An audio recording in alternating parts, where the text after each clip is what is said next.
الحمدللہ وکفا وسلام علی عبادہ الذین اصطفیٰ اما بعد فاعوذ باللہ من الشیطان الرجیم بسم اللہ الرحمن الرحیم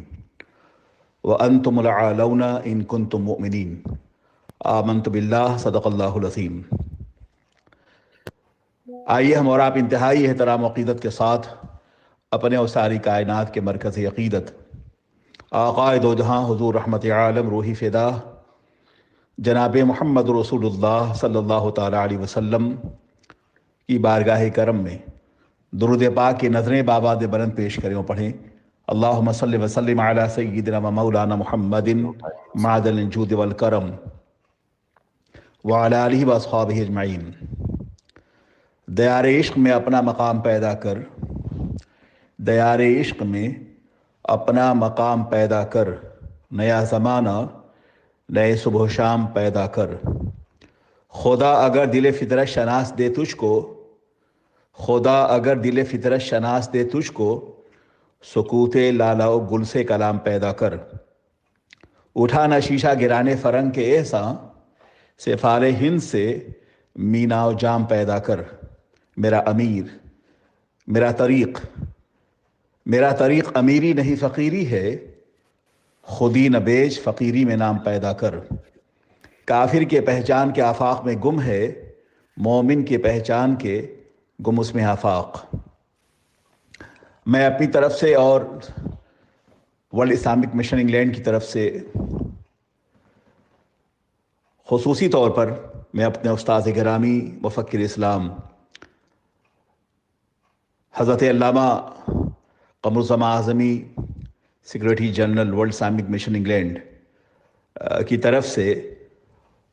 عرس مخدوم ملت حضرت محدث اعظم ہند رحمۃ اللہ تعالیٰ علیہ کے اس سالانہ بزم میں شریک ان کے معتقدین متوسلین اور جملہ ارباب حل وقت کو مبارکباد پیش کرتا ہوں۔ حضرت محدث اعظم رحمۃ اللہ تعالیٰ علیہ کا یہ عرس پاک دراصل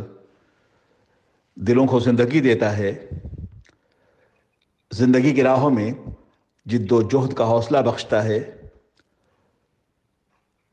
دین کے غلبے کے لیے دقت ترازی کا شعور دیتا ہے اور اعتقاد و عمل کے حوالے سے حیات تازہ بخشتا ہے۔ اس لیے کہ حیات برسوں تک حرم الہی میں دست بدعا رہتی ہے، تب کہیں جا کر بزم عشق محمدی میں حضور محدث اعظم جیسا کوئی دانائے راز پیدا ہوتا ہے۔ وہ اپنے دور کے مفسر تھے، محدث تھے، عالم بعمل تھے، استاد علماء تھے، استاد العلماء تھے، مفتی تھے، شاعر تھے، ادیب تھے اور صاحب قلم تھے اور صاحب دل تھے۔ ان کی برستی بھی آنکھوں کا آبشار ان کے معاصر علماء نے دیکھا ہے۔ وہ ان ارباب طریقت میں تھے جو اپنے عزم کی ٹھوکر سے تاریک راتوں کے مسافروں کے راستے کر پتھر کو چراغ راہ بناتے ہیں۔ حضور محدث اعظم امام احمد رضا فاضل بریلوی کے تلمیذ خاص تھے۔ وہ ایک عرصے تک امام احمد رضا کی بارگاہ میں بیٹھ کر فتاوی نویسی فرماتے رہے اور ان کا عالم یہ تھا کہ امام احمد رضا کی درسگاہ فیض کی برکتوں نے انہیں اتنا نوازا کہ فقہ حنفی کے تمام جزئیات پر باضابطہ طور پہ انہیں استحضار حاصل تھا، اور ایسا استحضار کہ زندگی کے آخری لمحے تک وہ تمام مراجع اور ماخذ کی کتابوں کو آپ نے محفوظ کر لیا تھا۔ حضور محدث اعظم رحمۃ اللہ تعالیٰ علیہ وہ اپنی تحریکی اور تنظیمی اور عملی کوششوں کے حوالے سے انہوں نے ہندوستان کے ان تمام گوشوں میں جہاں بدعقیدگی پھیلی ہوئی تھی، چاہے سیاسی اعتبار سے ہو، مذہبی اعتبار سے ہو، اعتقادی اعتبار سے ہو، ناموس رسالت کے حوالے سے جہاں بھی کوئی معاملہ آیا وہ وہاں پہنچے اور آپ نے اپنی بصارت علمی کے ذریعے سے اور اپنی بے انتہا خطابی مہارت کے ذریعے سے لوگوں کے دلوں کو آپ نے مسخر کیا۔ اس زمانے کا بڑا سے بڑا اپنے دور کا علمی کچکلا ان کے سامنے آنے کی ہمت نہیں کرتا تھا۔ دیابنا کی صفوں میں ماتم برپا تھا محدث اعظم کے نام سے۔ انہوں نے پورے ہند میں کشمیر سے لے کر کنیا کماری اور افغانستان کی سرحدوں تک وہ پہنچی، اور پہنچ کر انہوں نے ضرب اللہ کی برکتوں سے باطل کے قلعے میں آپ نے زلزلہ ڈال دیا۔ ان کی گھنگرج آواز، ان کا دل سوز خطاب، دلوں کو مسخر کرنے والا ان کا لب و لہجہ ایسا تھا کہ جب وہ بولتے تھے تو ہر سننے والا اپنے دل کے سدرہ پر محبت رسول کی جبریل کو محسوس کرتا تھا۔ ان کا عالم یہ تھا کہ جہاں بھی وہ چاہتے سننے والوں کا ایک ہجوم ان کے سامنے ہوتا، اور ہر شخص اپنے دامن مراد کو جوہر علم سے بھر کے اٹھتا۔ آج کا دور، افسوس کے ساتھ کہنا پڑا کہ آج کا دور، آج کا اسٹیج علمی، فکری اور اعتقادی اعتبار سے نہایت ہی زوال پذیر کا شکار ہے۔ ایک کاش کہ ہم سب جو علماء ہیں، مدرسین ہیں، بولنے والے ہیں، خطبہ ہیں، اگر وہ حضرت محدث اعظم کے نقش قدم پہ چلیں تو مجھے یقین ہے کہ آج بھی ہو جو براہیم سیما پیدا، آگ کر سکتی ہے انداز گلستہ پیدا۔ حضرت محدث اعظم کا عرس صرف ایک صوفی باصفا کا عرس نہیں، اپنے دور کے مخدوم کا عرس نہیں، بلکہ حضرت محدث اعظم کا عرس اس بات کا اعادہ ہے، بلکہ اس بات کا اعلامیہ ہے کہ انہوں نے جن جن آفاق کو مسخر کیا تھا، ہمیں اس کی زیادہ پیمائی کے لیے کوشش کرنی ہوگی۔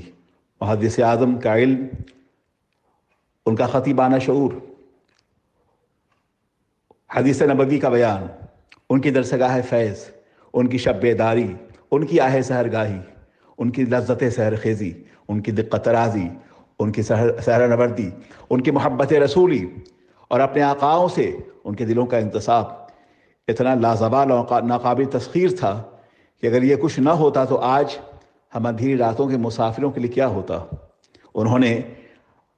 ہم سب کو سپید صبح کا مسافر بنایا، اور یہی وجہ ہے کہ ان کے بعد ان کے فیضات و برکات کو عام کرنے کے لیے ان کے حقیقی جانشین، ان کے علم، ان کے فکر، ان کی صلاحیتوں کے امین حضور شیخ الاسلام حضرت علامہ سید محمد مدنی میاں قبلہ اور ان کی خطابت کے عملی شاہکار غازی ملت حضرت علامہ سید محمد ہاشمی میاں قبلہ ہیں۔ مجھے یقین ہے کہ ان دو شہزادوں نے پوری دنیا میں حضرت محدث اعظم کے مشن کو عام کیا، اور میں سمجھتا ہوں کہ افریقہ، یورپ، ایشیا اور جہاں جہاں امریکہ، جن جن بر اعظموں میں یہ پہنچے، انہوں نے اپنے خطابت کے غلغلے سے اور اپنے انداز خطاب کے تنتنے سے دلوں کو مسخر کیا۔ دنیا بھر میں پھیلی ہوئی وہابیت کے قلعے کو آپ نے ڈھایا، اور آج بھی غازی ملت اور شیخ الاسلام کے نام سے پوری دنیا میں جہاں بھی خطابت کا کوئی عنصر پایا جاتا ہے، وہاں ان دونوں شخصیات کی خدمات کا اعتراف بھی ساتھ ساتھ موجود ہے۔ انہوں نے پوری دنیا کا دورہ کیا، اور میں سمجھتا ہوں کہ دنیا کا ایسا گوشہ نہیں ہے کہ جہاں اردو سمجھنے اور بولنے والے لوگ ہوں اور وہ حضرت شیخ الاسلام اور غازی ملت کے خطبات سے ناشنا ہوں۔ رب قدیر ان دونوں شہزادوں کو بہت دیر تک اللہ سلامت رکھے اور ہمیں ان کے جلوم میں چلنے کی توفیق عطا فرمائے۔ انہوں نے اپنے والد ماجد مخدوم الملت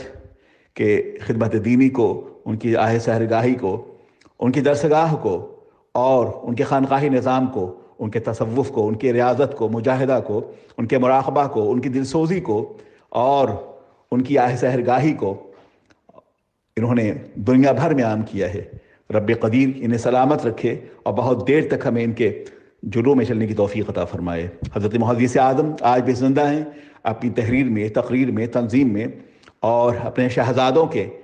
ان تمام علمی، دینی، فکری اور اعتقادی کارناموں میں۔ خدا کرے کہ یہ درسگاہ شوق بہت دیر تک باقی رہے، اس یقین کے ساتھ کہ کافر کے پہچان کے آفاق میں گم ہے، مومن کی پہچان کے گم اس میں آفاق۔ میں ایک بار پھر عرس محدث اعظم کے حوالے سے اپنی طرف سے اور ورلڈ اسلامی مشن انگلینڈ کی طرف سے مبارکباد پیش کرتا ہوں۔ Muhammad Farooq Al-Qadri, World Islamic Mission England. السلام علیکم، خدا حافظ۔